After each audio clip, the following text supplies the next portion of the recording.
मेरी जो बीवी है, मेरी बीवी और माँ की आपस में लड़ाई रहती थी हमेशा। तो मैंने उसके कहने पे ना अपनी माँ को ओल्ड हाउस भेज दिया। अब मैं चाहता हूँ कि मैं उससे माफी मांगू, लेकिन इतना हो नहीं रहा। आपने अपनी वालदा को ओल्ड होम भेज दिया है? तो मैं उससे माफी मांगू लेकिन अब हो नहीं रहा। मतलब वो वालदा माफी नहीं दे रही या क्या?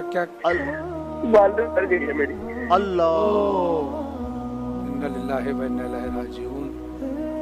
मेरे भाई मेरा बस नहीं चलता, मैं अपने आप को जी चाहता, मैं अपने आप को नोच लूं अपने नाखूनों से। मेरी समझ में नहीं आ रहा, ना मुझे नींद आ रही है, ना मुझे कुछ हो रहा है, मुझे सब पे गुस्सा आ रहा है।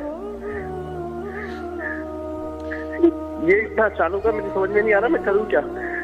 मैं माँ से माफी मांगू, मैं किससे माफी मांगू, मैं कैसे माफी मांगू?